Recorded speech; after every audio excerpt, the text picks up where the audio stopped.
Un encuentro con su palabra, porque secase la hierba, marchitase la flor, mas la palabra de Dios permanece para siempre. Con ustedes, el doctor José Ricardo Arias Quintero.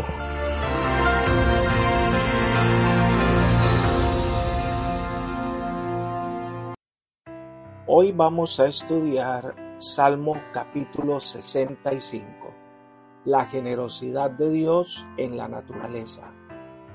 Te invito a orar. Padre nuestro, te damos gracias por el amor que nos ofreces constantemente. Gracias por tu bondad, gracias por cuidarnos.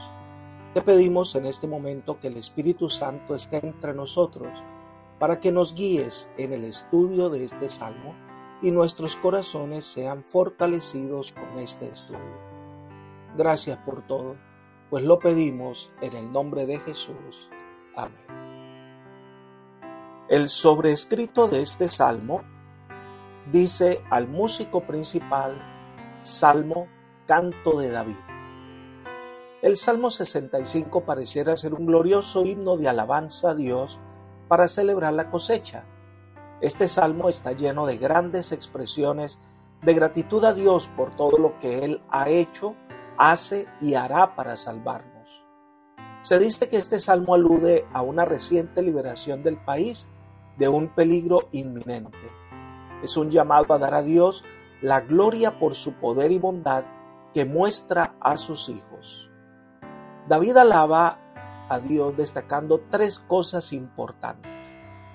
La primera es alaba a Dios por sus cualidades morales, que es lo que aparece en los versículos 1 al 4. El salmista comienza reconociendo que Dios es digno de alabanza y que los votos que ha hecho se pagarán porque es un placer servir a Dios. Leamos el versículo 1. Tuya, Dios, es la alabanza en Sión, y a ti se pagarán los votos. Quisiera que le diéramos una mirada a este versículo en la versión del lenguaje actual. Dice, Dios mío, que vives en el monte Sión, tú mereces nuestras alabanzas, mereces que te cumplamos las promesas que te hacemos. El salmista entiende que Dios habla en el silencio de la madrugada y alaba su nombre por su bondad.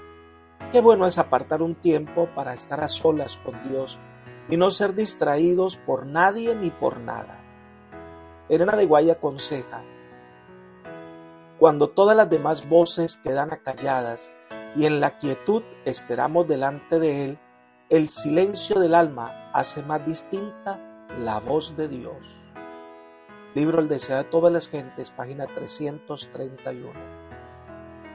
Conocer a Dios es nuestra meta y la oración es el medio de acercarnos a Él.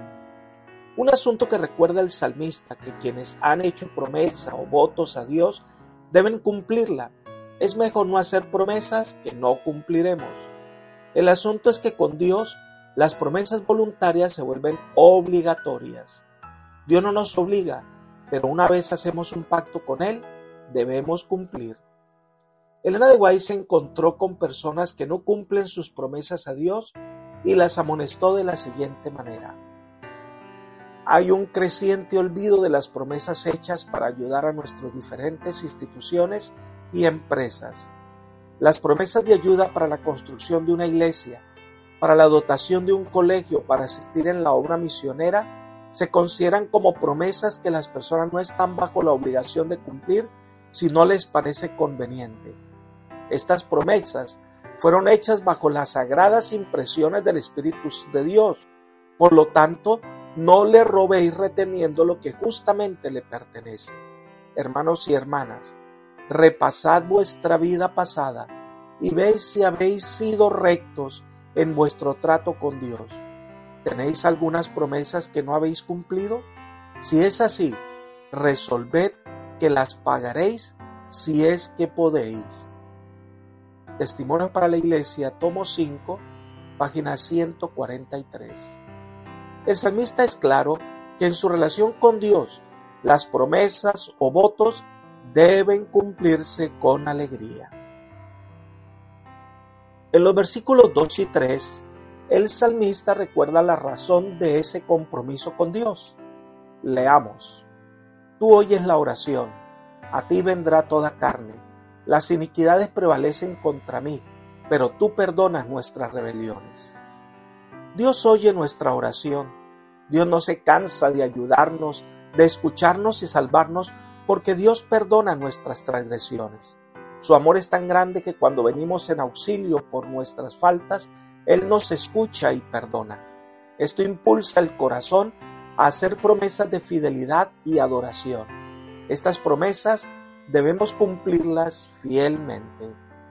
Y termina esta sección con una bienaventuranza, versículo 4. Bienaventurado el que tú escojas y atraigas a ti, para que habite en tus atrios. Seremos saciados del bien de tu casa, de tu santo templo. Dios declara bienaventurada a la persona dispuesta a amarle por dos razones. Número 1, a aquel que atraes así, porque la promesa es vivir en sus atrios para siempre. Los israelitas basaban toda su adoración en el servicio al santuario. Cada israelita debía ir al templo 3 veces al año, pero los levitas vivían al servicio del templo. Ahora el salmista compara ese privilegio que tenían los levitas con el privilegio de ser llamado y escogido por Dios para su servicio. Y ese vivir en el templo podemos compararlo con nuestra comunión y devoción al Señor constante y permanentemente. El resultado que nos hace dichosos, felices, es ser saciado del bien de su casa. Esto debe hacer que nuestras voces se eleven en cantos. Dios nos trajo a su lado. Su promesa de vida es una realidad.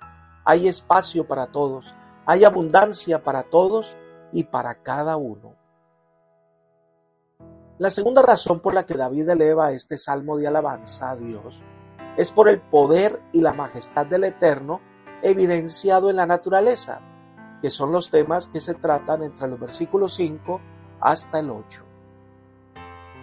Allí destaca la majestad de Dios y su poder sustentador. Versículo 5.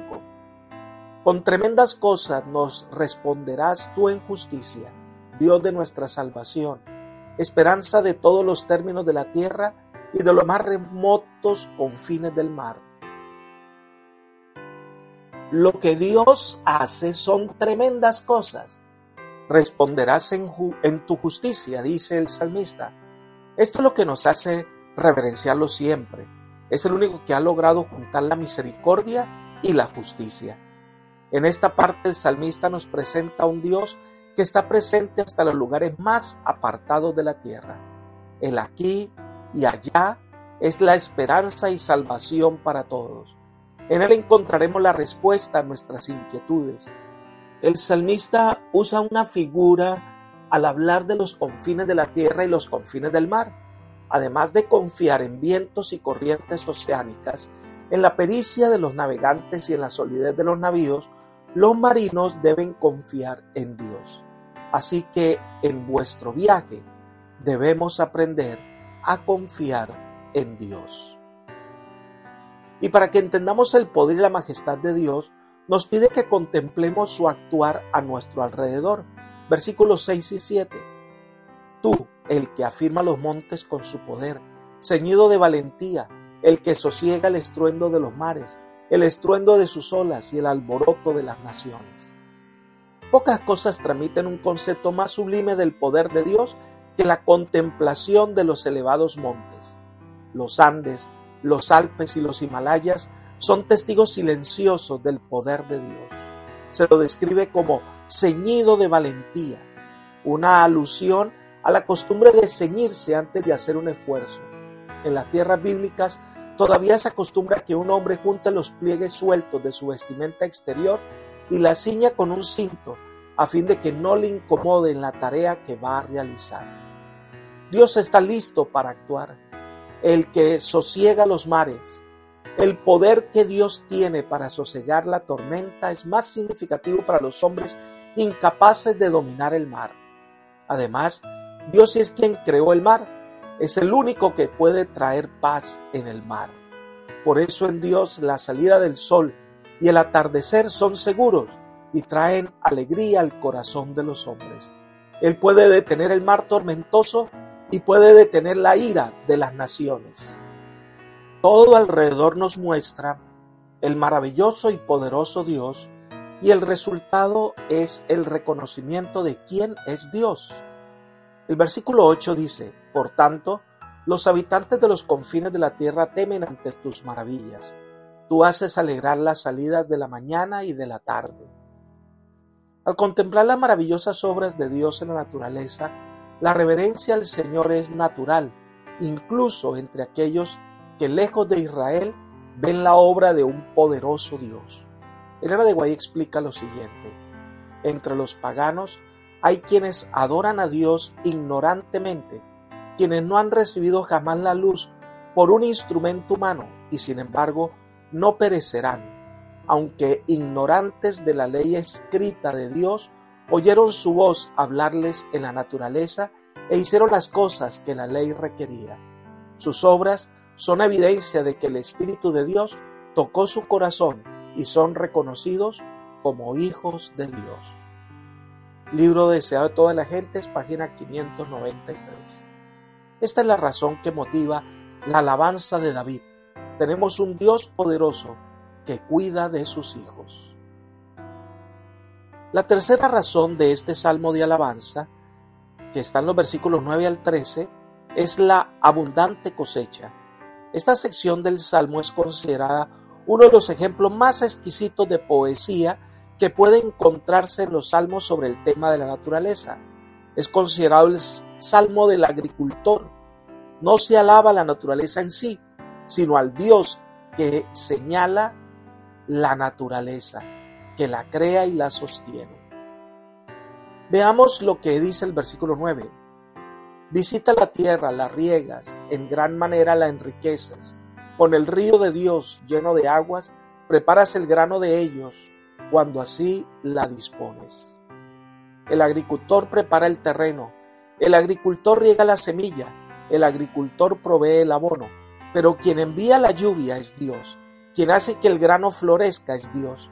El Señor sigue el orden natural que ha establecido y obra mediante leyes físicas, pero todas estas dependen del Creador. Al mirar los pastizales donde el ganado vive, cuando vemos los campos llenos de alimento, no hay otra cosa que agradecer a Dios por su abundante amor por nosotros. Leamos los versículos 10 al 13, donde se hace una descripción maravillosa de la cosecha que provee el Señor. Dice: haces que se empapen sus surcos, hace correr el agua por sus canales, la ablandas con lluvias, bendice sus renuevos. Tú coronarás el año con tus bienes, y tu nube destilan abundancia, destilan sobre los pastizales del desierto, y los collados se ciñen de alegría. Se visten de manadas los llanos, y los valles se cubren de grano. Dan voces de júbilo y aún cantan. Dios hace que la tierra produzca en abundancia. Todos se ciñen de alegría. Las tierras fértiles y amables de los valles están alfombradas de cereales, y los cerros cubiertos de rebaños. Una abundante cosecha hace que los hombres alaben al Señor desde lo profundo de su corazón. Apreciado amigo y hermano, ¿alguna vez te has levantado lleno de ánimo, alegría, y entonces elevas cantos de alabanza a Dios, porque sabes que Él te ha bendecido, te ha cuidado, te ha dado la victoria? Hoy te invito a que hagas una lista de cosas por las que debes dar gracias a Dios. Incluye aún los detalles más pequeños y diarios de la vida. Te darás cuenta que es una lista muy grande. Todo nuestro alrededor nos muestra que Dios es amor, que Dios nos ama y se preocupa por nosotros. Hoy debemos alabar y agradecer a Dios por su gran amor por nosotros. Entonces, eleva una oración de gratitud a Dios. Que el Señor te bendiga, te guarde y te guíe, es mi oración por ti. Amén.